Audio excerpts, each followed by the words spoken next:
እ ቆይ ማርቆስ ወንጌል ምዕራፍ 4 ላይ ማርቆስ ስትመለከተው ወንጌል እሺ ምዕራፍ ምን 4 ይላል? ላይ ቁጥር 38 ላይ እርሱ እህ በስተኋላ ትራስ ተንተርሶ ተኝቶ ነበርና እህ አንቅተው መምህር ወይ ስንጠፋ አይገድምና ማን የቀሰቀሰው?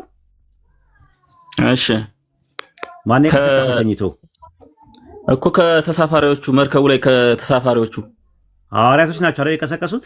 አዎ ተሳፋሪዎቹ በመርከብ እየሄዱ እንዳለ አንቀላፍቶ ነበር ይላል። ለምንድን ነው ያንቀላፋው? በስጋ ማለት ነው። የእኛን ስጋ ስለለበሰ። አልጠየቅኩም። እሱን እሺ አልጠየቅኩም። እሺ ቀሰቀሱት። ሐዋርያት አሁን ቀሰቀሱት። የተኛው ማን ነበረ? ኢየሱስ። መዝሙረ ዳዊት ምዕራፍ 121 ቁጥር 3 ላይ እስራኤልን ቁጥር 4 ላይ እስራኤልን የሚጠብቅ አይተኛም አያንቀላፋም ይላል። የማይተኛውና የማያንቀላፋው ማን ነው? እግዚአብሔር። እሺ ስለዚህ እጠብቅሃለሁ ያለው ማን ነው? እግዚአብሔር። ኢየሱስ ሲተኛ ማን ነበር ሲጠብቀው የነበረው? እግዚአብሔር። እሺ እግዚአብሔር ነው። ጥሩ። አሁን በስጋ ነው በምናምን ነው የምትለው ነገር ጨምርበት። እስቲ የቱ ጋር ነው አምላክ ስጋ ለበሰ የሚል ጥቅስ ያለው? አምላክ ስጋ ተዋሃደ የሚል ጥቅስ አምጣ። እሱም እንዴት እንደሚከብዳችሁ እንዴት ግራ እንደሚገባችሁ አላውቅም እንጂ ዮሐንስ ወንጌል ላይ እኮ እግዚአብሔርም ቃል ነበር፣ ቃልም እንደዚህ ሆነ እያለ ታች መጨረሻ ላይ ቃልም ስጋ ሆነ ይላል። ቃልም ስጋ ሆነ ማለት ከሱ ውጭ ቃልም ስጋ የሆነ አለ? ሆነ ማለት ምን ማለት ነው ትርጉሙ? ቃል ስጋ ሆነ፣ እኛን ስጋ ተዋሃደ። ቃል መጀመሪያ ሆነ ማለት ኦኬ፣ ሆነ ማለት ተዋሃደ በሚል የመጣበት ጥቅስ ሲኖር ይሆን? በየትኛው አተረጓጎም ነው የመጣው?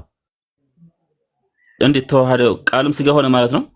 ሆነ የሚለው ቃል ተዋሃደ በሚል የቱ ጋር ነው የመጣው? እኮ ቃል ስጋ ሆነ። እሺ ምንድነው?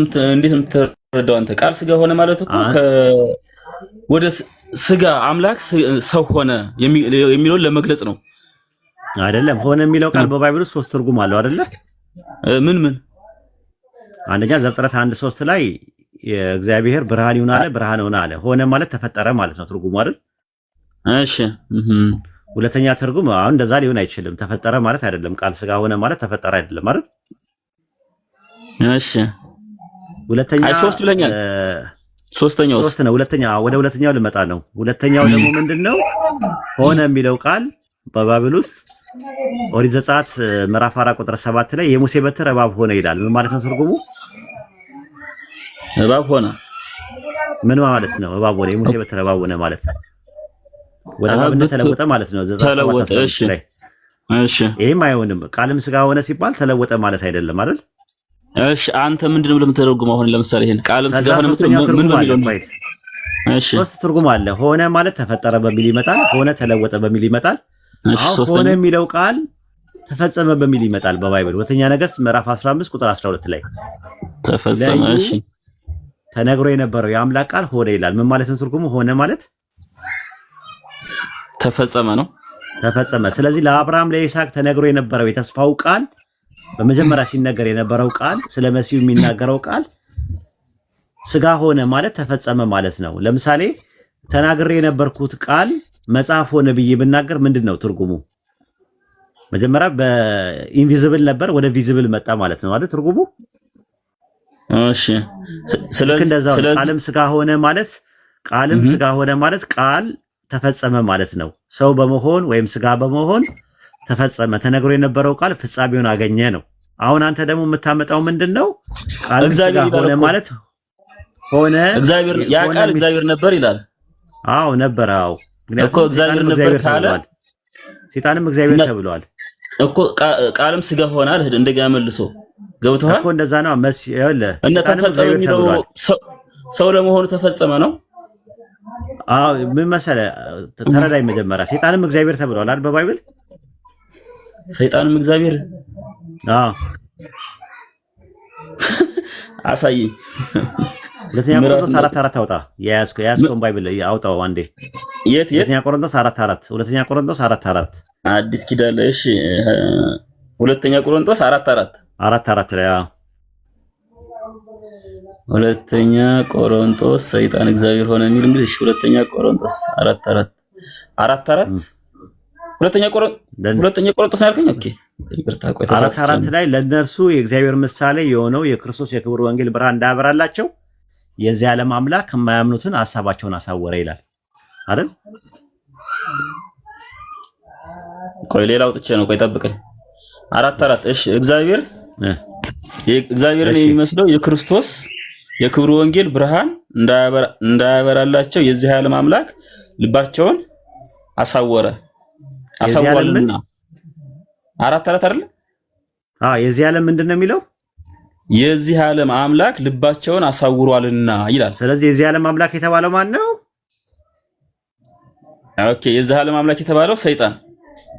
እሺ፣ ግዕዙ ምን ይለዋል? እስመ ጸልሎሙ ልቦሙ እግዚአብሔር ይላል። አይናቸውን ያሳወረው እግዚአብሔር ነው ይላል። የዚህ ዓለም እግዚአብሔር ነው ይለዋል ግዕዙ ላይ። ኦኬ፣ እንግዲህ ይሄ ምን ለመሰል ይሄን ዓለም መጀመሪያ ክርስቶስ ከመምጣቱ በፊት ይገዛ የነበረው ሞት ነው። ሞት ማለት እግዚአብሔር ተባለ አይደለም? የጠየቀው ጥያቄ ሁለተኛ ቆሮንቶስ 4:4 ላይ ያለውን ግዕዙ ላይ እግዚአብሔር ለምን ይለዋል? የዚህ ዓለም አምላክ የሚለውን እግዚአብሔር እያለ ለምን ይጠቀመዋል? አምላክ የሚለውን ለመግለጽ እንደሆነ። አሁን ይሄ ከተረዳኸኝ ሰይጣን የዚህ ዓለም አምላክ ነው ሲባል ትርጉሙን ዮሐንስ ወንጌል ምዕራፍ 12 ቁጥር 31 ላይ፣ ዮሐንስ ወንጌል ምዕራፍ 14 ቁጥር 30 ላይ፣ ዮሐንስ ወንጌል ምዕራፍ 16 ቁጥር 8 ላይ ሰይጣን የዚህ ዓለም ገዢ ተብሏል። ስለዚህ የዚህ ዓለም አምላክ ማለት ትርጉሙ ምንድነው? የዚህ ዓለም ገዢ ማለት ነው። አምላክ ማለት ትርጉሙ ገዢ በሚል ይመጣል አይደለ? ስለዚህ ልክ እንደዛ ሆኖ በተመሳሳይም ዘፍጥረት ምዕራፍ 49 ቁጥር 11 ላይ፣ ኦሪት ዘኍልቍ ምዕራፍ 24 ቁጥር 17 ላይ፣ ትንቢተ ሚክያስ ምዕራፍ 5 ቁጥር 2 ላይ ገዢ እንደሚመጣ አይናገርም? ገዢ ይመጣል የሚል። እሺ፣ ስለዚህ ያ ቃል አምላክ ነበረ ሲል ያ ቃል ገዢ ነበረ ማለት ነው። መሲህ የሚገዛ ወደፊት የሚገዛ እንደሚመጣ የሚያሳይ ነው ያ ቃል። በመጀመሪያ ቃል ነበረ፣ ኤናርኬ ሄኖሎጎስ፣ በመጀመሪያ ቃል ነበረ፣ ቃልም በአምላክ ዘንድ ነበረ፣ ቃልም ደግሞ አምላክ ነበረ ሲባል ቃልም ያ ገዢ ነበረ። ያ የተነገረው ቃል ገዢ የሆነ ቃል ነው። ለምሳሌ አንደኛ ቆሮንቶስ ምዕራፍ 10 ቁጥር 4 ላይ ይከተላቸው ከነበረ ከዚያ ከመንፈሳዊ ዓለት ጠጥተዋልና ዓለቱ ማን ነበረ ይላል? ክርስቶስ ነበረ ይላል አይደል? እሺ፣ ክርስቶስ ማለት ምን ማለት ነው ትርጉሙ?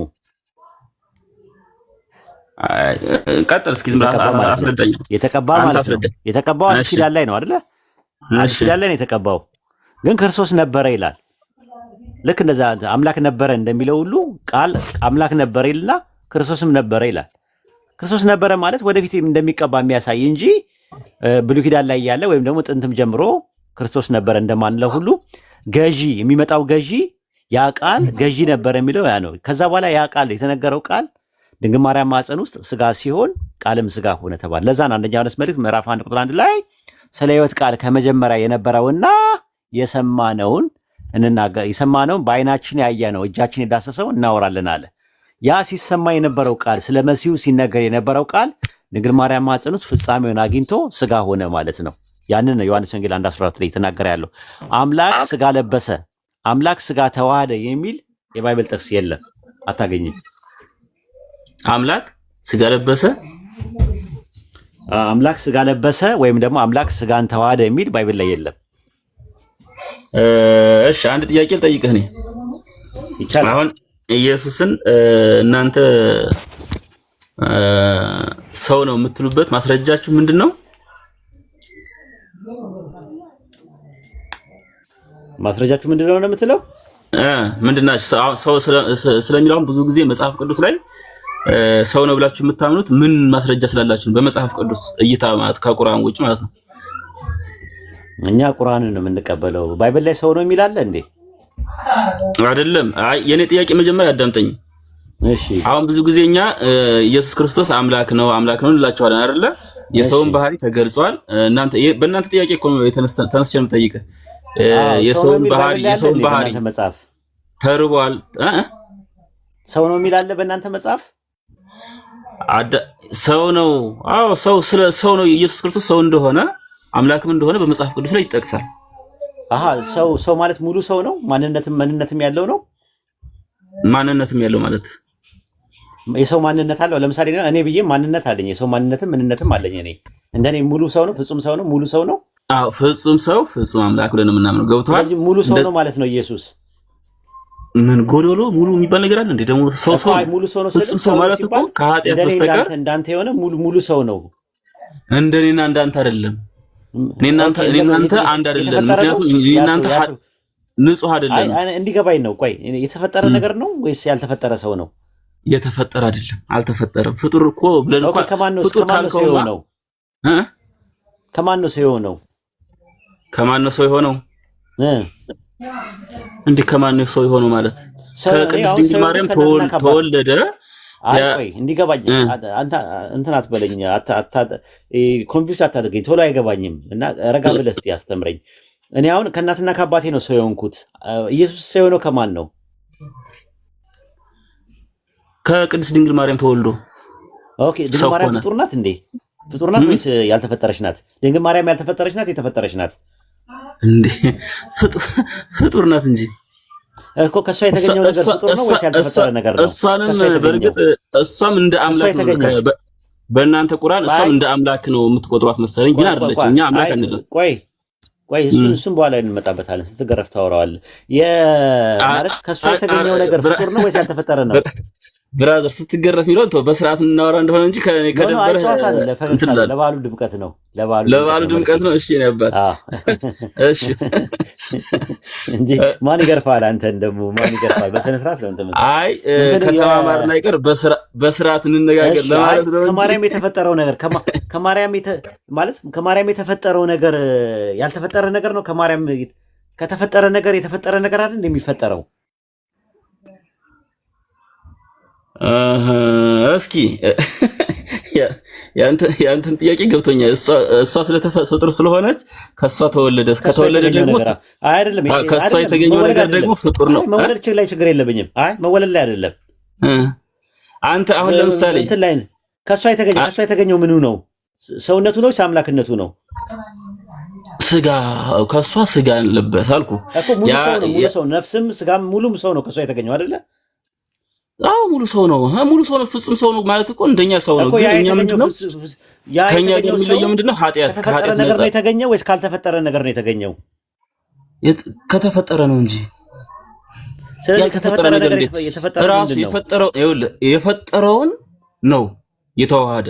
ራሱ የፈጠረውን ነው የተዋሃደ። ስለዚህ የተፈጠረ ነገር ነው። ኢየሱስ ሰውነቱ ፍጡር ነው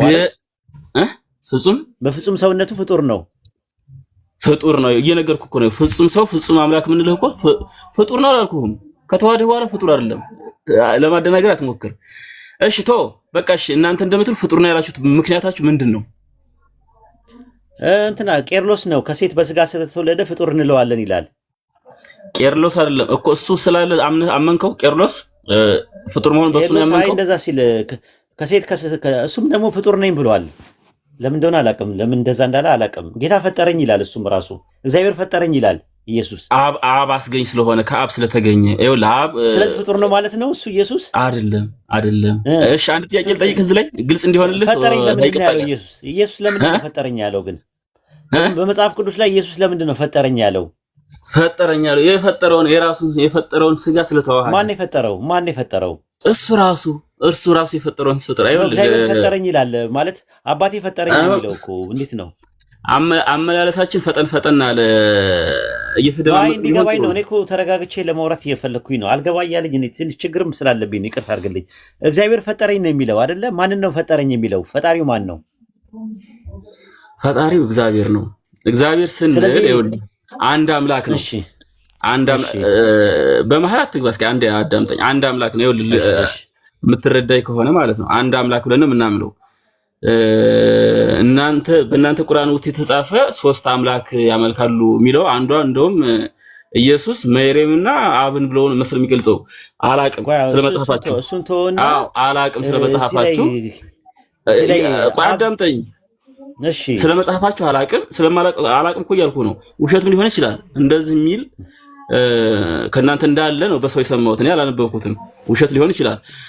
ያን እኛ ደግሞ ሶስት አናመልክ። አሁን እኮ ችግሩ እዚህ ላይ ነው። እኛ ኦርቶዶክስ ተዋህዶ ሃይማኖት ሶስት አምላክ አለን ብላ ታምነው፣ አንድ አምላክ አንድ ጌታ ብቻ ነው ያለን። እሱ እንዴት ነው የምንገልጸው ስንል አሁን እንደው እንዴት ግራ እንደሚገባቸው አላውቅም። አንተ ሰይፈ ስላሴ ምናምን ትቀበላላችሁ እንዴ በኦርቶዶክስ? በእናንተ ትምህርት ሰይፈ ስላሴ ማለት ሰይፈ ስላሴ መጽሐፍ ስለ ስላሴ የሚያወራ ሰይፈ ስላሴ ዘሐሙስ ምዕራፍ 5 ቁጥር 22 ላይ ሰለስቱ ማለት ልዑላን አሃዱ ስልጣን ምልክናሁ ይላል። ምን ማለት ነው ትርጉሙ? ግዕዙን ተወት አድርገው ብዙም ማልችለውን ሰለስቱ ማለት ይላል። ሶስቱ ማለት ይላል። አሁን በአማርኛው እናውራ፣ በአማርኛ እንጀምር። እሺ ሰለስቱ ማለት ይላል ሰይፈ ስላሴ ላይ ሶስቱ ማለት ይላል። እና ሶስት ማለት ብላችሁ አታምኑ? ሶስት አማልክት ብለኛ እናምር። ሶስት አማልክት እንዴት ሶስት አምላክ ብለን እናምር? እስቲ ሰይፈ ስላሴ የለህም እንዴ? ከእጅ ካለ ታወጣልኝ። በትልቁ ሁንና ምንድን ነው የሚለው በአማርኛ የተጻፈው? ሰለስቱ አማልክት ልዑላን አሃዱ ስልጣን ምልክናሁሙ ይላል። አሁን ግዕዙን ተውና በአማርኛ ካለ አንብብልኝ፣ ወይ በአማርኛ ንገረኝ የተጻፈ ካለ። እሺ በአማርኛ ሶስቱ ጌቶች ነው የሚለው። ሶስቱ ጌቶች እያለ ይናገራል። ሶስቱ ጌቶች እኮ እሱን አሳየኝ። ይናገራል ሳይሆን እሱን አሳየኝ ከእጅ ካለ። እሺ አንዴ ላውጣው። እሺ አትቆጣኝ። አውጣውና ልየው። እሺ አትቆጣኝ። ሰይፈ ስላሴ አንዴ ላውጣው። ሰይፈ ስላሴ 5:26 ዘሐሙስ 26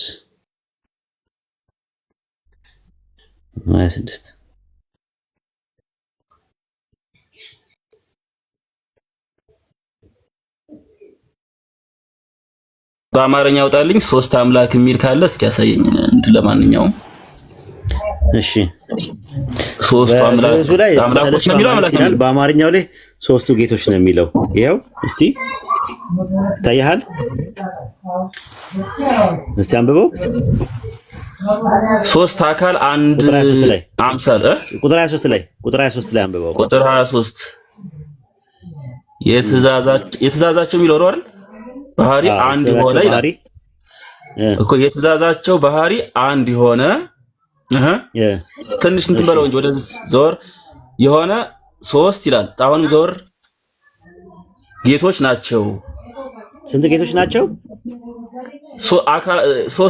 ሶስት ጌቶች ይላል እኮ። ሶስት ጌቶች ናቸው በእናንተ? ሶስት ጌቶች ናቸው በእናንተ ትምህርት? ሶስት ጌቶች አካላቸውን ለመግለጽ የመጣ ይመስለኛል። ሶስት አማልክትስ የሚለው ሰለስቱ አማልክት የሚለውስ ግዕዙ ላይ ግዕዙን እናውጣው እኮ ሶስት አማልክት የሚለው እኮ አካላቸውን ለመግለጽ ነው። አንድ ባህሪ የሚለው ላይ ተዋል እኮ አንድ ባህሪ። አዎ ልክ ነው። በባህሪ አንድ ናቸው፣ ግን ሶስት በባህሪ አንድ ናቸው። ሶስት ምንድን ናቸው? ሶስት ጌቶች የሚለው አካላቸውን ፍጹም እኮ እየነገርኩህ አካላቸውን አስቦ ነው ሶስት አማልክት ያላቸው። ሶስት ጌቶች ያለው ሶስት አካል የሚለውን ለመግለጽ ሰለስቱ አማልክት ይለዋል ግዕዙ። ሰለስቱ አማልክት ይለዋል። ላውጣው እሱንም ሰለስቱ አማልክት እሱንም ላውጣው። አይ በቂ ነው። ጌቶች በሚለው ተተረጎመ አይደል በአማርኛው? ይሄው ቆይ አይ እንትን በለው። እሺ ሳዱ አጋስተ ምናቆሙ ምስሰል። እሺ ግዕዙን ላውጣው አንዴ። ኡስታዝ አውቆ የተኛ ነው ይላል። ታስቆመን አንተ ሳይሆን እኔን ይመስለኛል። እሺ ይሄ እዚህ ጋር ምን ይላል? እስቲ አንብበው። ዋሃዱ በቂ ነው ብያለሁ እኮ ወነ ነቃ። ኦኬ ሰለስቱ አማልክት የሚለውን አየው። ሰለስቱ አማልክት ይላል። ልዑላን አሃዱ ስልጣን ምልክና ሆሙ ይላል። ምን ማለት ነው ትርጉሙ? እህታች ራዮሙ ሶስት አካል የሚል የለም። እህታች ደግሞ መሰለኝ ገባኝ። ሶስት አካል የሚል አለ፣ ግን ሰለስቱ አማልክት የሚለውን አገኘው አይደለ? እሱ ለመግለጽ ነው። ሶስት አካል መሆኑን ለመግለጽ ነው። ስለዚህ ሰለስቱ አማልክት ብላችሁ ታምናላችሁ? ሰለስቱ አማልክት አንድ አምላክ ብለን ነው እኛ የምናምነው። ወንድም አለ ሰለስቱ አማልክት አንድ ፈጣሪ ብለን ነው እኮ። እሱ ሶስትነቱን ለመግለጽ ይመስለኛል። በነገራችን እሱ አላነበብኩትም አላየሁትም፣ ግን እሺ ስሉስ እግዚአብሔር ብላችሁ ታምናላችሁ? ስሉስ እግዚአብሔር ብላችሁ ሶስት እግዚአብሔር ብላችሁ ታምናላችሁ? ሶስት እግዚአብሔር አብ እግዚአብሔር ነው፣ ወልድ እግዚአብሔር ነው፣ መንፈስ ቅዱስ እግዚአብሔር ነው። ሶስት እግዚአብሔር ብላችሁ ታምናላችሁ እናንተ?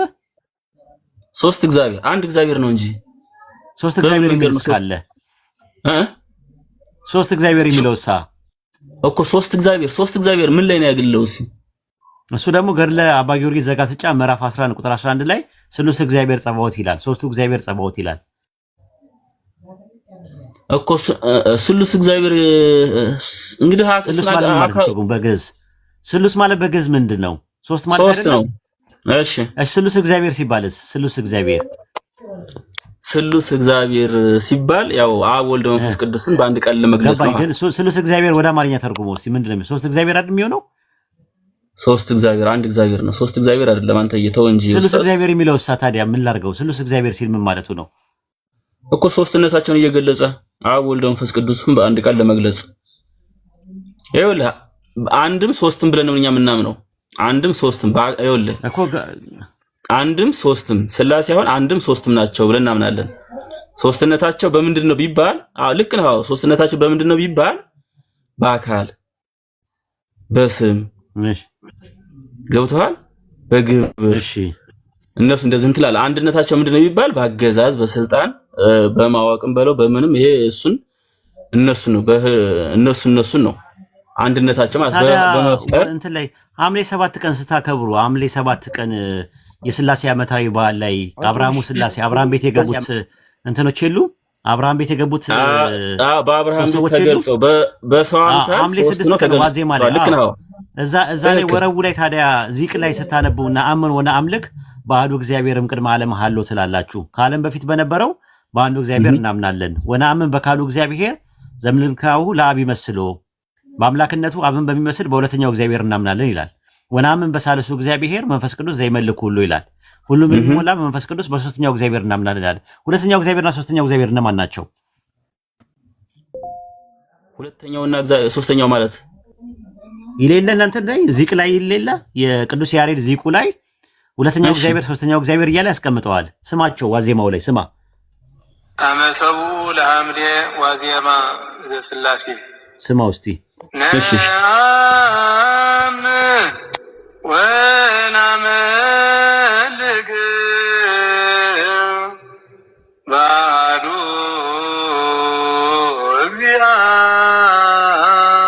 እግዚአብሔር ዘእምቅድመ ዓለም ሀሎ። አየው ናምን ወናምልክ በአሐዱ እግዚአብሔር ዘእምቅድመ ዓለም ሀሎ። ከዓለም በፊት በነበረው በአንዱ እግዚአብሔር እናምናለን አለ። አሁን አንድ እግዚአብሔር አለ፣ እሱ አብ ነው። ከዛ ወደ ሁለተኛው እንሄድ። ወደ አምን እሺ ወነአምን በቃልኡ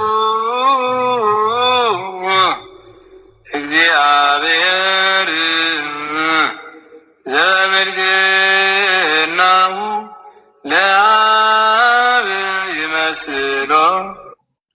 ወነአምን በካሉ እግዚአብሔር ዘምልክናሁ ለአብ ይመስሎ አብን በሚመስል በአምላክነቱ አብን በሚመስል በሁለተኛው እግዚአብሔር እናምናለን አለ። በካሉ እግዚአብሔር ማን ነው? በወልድ ቃል ስላለ በወልድ። ስለዚህ ሁለተኛው እግዚአብሔር ነው ወልድ በወልድ በቃሉ ያለ በወልድ እናምናለን እያለ ነው ሄድ። ስለዚህ ስንተኛው እግዚአብሔር ነው? አንዱ እግዚአብሔር አብ ነው። ሁለተኛው እግዚአብሔር ማን ነው? አይ አንድም ሶስትም ሁለት ብለን ትናንልም እየነገርኩህ እኮ አንድም ሶስትም በሁለተኛው እግዚአብሔር እናምናለን ነው የሚለው። በካሉ እግዚአብሔር ነው የሚለው። በካሉ እግዚአብሔር እኮ ወልድን ሲገልጽ ነው። በቃሉ የሚለው እኮ ወልድን ሲገልጽ ሁለተኛው እግዚአብሔር እያላችሁ ነው የምትጠሩት። ወልድን ነው።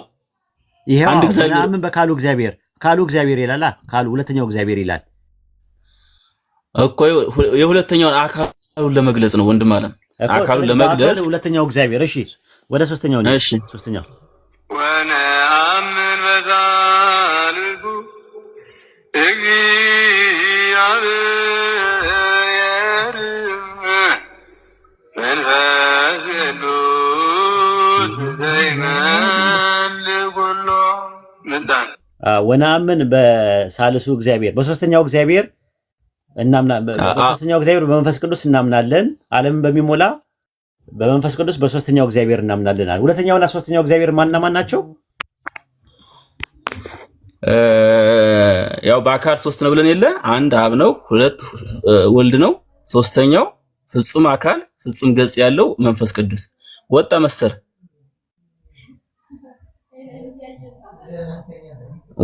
ወጥቷል። ወይ ኔትወርክ ነው ኡስታዝ ምን ሆኖ ነው? ወይ ኔትወርክ ነው። አላህ ፍሩ ሞዴሬተሮች ብትሆኑ ወይ ሳያስበው ባትሪ ዘግቶበት ነው። እኔ እንዴት እንደደነገጥኩኝ በረቢ ስለኛ ያስቸገረ ነው እንዴ? ኡስታዝ ይገባ እንዴ አለ ከስር ሞዴሬተሮች እኔ ስልኬ ስታክ እያደረገብኝ ነው። ሰዎች ግን ምናችሁን ነው የሚያማችሁ? ነገረኞች። አሁን የታያችሁ ሰው እንዳስወጣ ሲባትሪ ዘግቶበት ይሆናል ኡስታዝ